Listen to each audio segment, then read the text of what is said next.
Laura here, and today we're going to be making some of my fabulous banana strawberry smoothies. So what you're going to need for this is just some simple ingredients, including a blender. So what we're going to do first is add the strawberries and the bananas into the blender. And then we're just going to add some milk. We want to just cover it up a little bit. Good, that's high enough.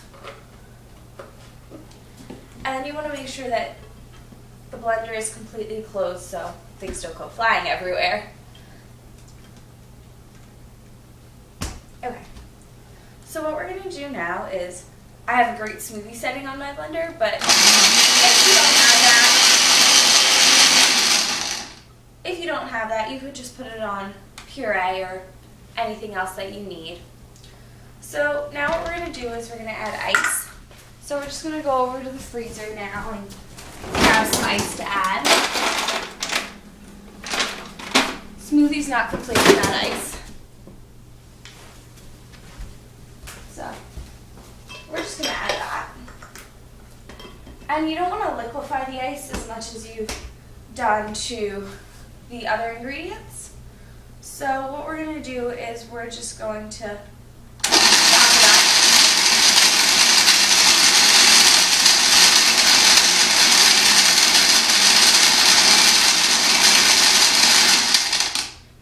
that until it's pretty much crushed.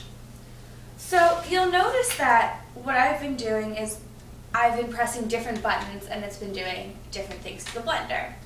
So that's because of this. A blender is made up of a number of parallel circuits. So you've got the battery, which in this case is a wall socket. In addition to that, you've got a number of different energy paths that it's possible for the energy to travel. And each one of them has a switch. The switch in this case is pressing the button on the blender. When one switch is closed, that opens up that energy path. And in that case, that specific resistor. So the different buttons do different processes because of the different resistors that have been activated through completing that specific circuit. So if we didn't have these circuits, we wouldn't have anything. We wouldn't have electricity because, as you notice, the wall socket, it's connected to the wall socket, which is connected to an entirely greater power grid of a series and parallel circuits. So without these circuits, we wouldn't have energy, we wouldn't have anything possible, and we wouldn't have these great smoothies. Yum. Hi, I'm Glenn Bortolis, and this is my room. But more importantly, I'm going to be teaching you today about something we all know and love, a calculator. This specifically being a TI-87. You can read it up there. It's actually Silver Edition. Pretty legit stuff. Now, for future reference, when I'm talking about it later in the video, I just want to explain a few of the things that are part of this calculator. This over here is the display. So when you type the numbers in and stuff, that's where all the stuff comes up. I mean, it seems pretty simple, but just to make sure, because I'm going to say it a few times later. This is the keypad. So this is where I'm going to click all the buttons, and that's where I input the numbers that I want to put in my equations and stuff. So that'll be referred to a little bit later. This is the back of it, and I will show you the batteries, and they will come up later in the video. Now, the first thing I want to do is show you a pretty cool part of the calculator that most people don't get to see. The inside of a calculator. So, this is what it looks like if you were wondering, and I'm just going to show you a few of the parts so it makes sense. But first, I'm going to go to the start of it all and refer to the batteries. No, that's not it. These are the batteries in our calculator today. And you can see that they are Kodak AAA batteries, so they're pretty legit too. And that's what powers the calculator. That's what powers our circuit. So now that we have that covered, I'm going to show you the nice intricate parts of the calculator. That's a good place to start. Alright, over here, you cannot see, I'll just indicate it for you over here. You can see there's these little lines inside the circuit board in the back of the calculator.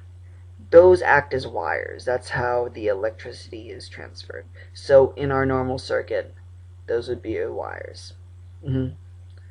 And some other things that I want to indicate. You see these little buttons and stuff, the silvery things? I'm not sure if you can or not, but there's like a million of them. Those all work as kind of like sensors. So we've used sensors sometimes in problems that we've done on either quizzes or tests or just regular homework. We've talked about those. And those buttons right there, those little buttons, those silver ones, are attached to wires that lead to these little buttons on the front of our calculator. So when we press stuff on the front of the calculator, those allow electric current to go to the sensors. So it's kind of like a switch, I guess. So you press it, and the electric current goes to the sensors inside of the circuit board in our calculators. And those sensors can send electric current back to the processing chip, which I'll show you up here. You can see it over here. That's part of it, but if we want to get the whole picture, we have all of those three right there. So those are our processing chips, which are pretty cool, I will not lie. That's the back of our calculator again. So that's where all the magic happens. That's how all the equations are solved. That little chip over there, that's what solves all our problems.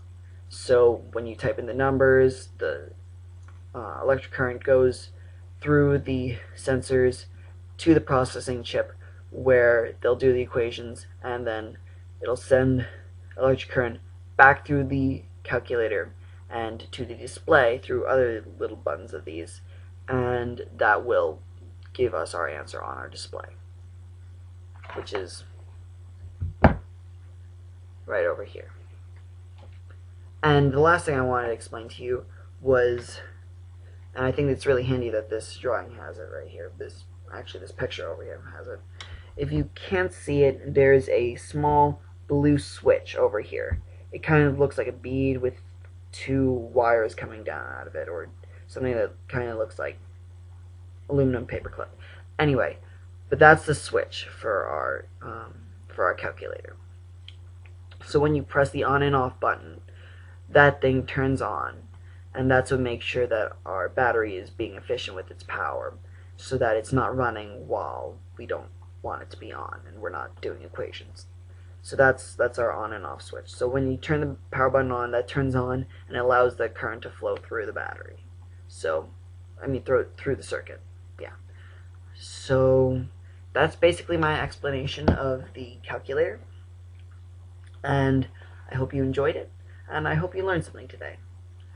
Thanks. See you next time.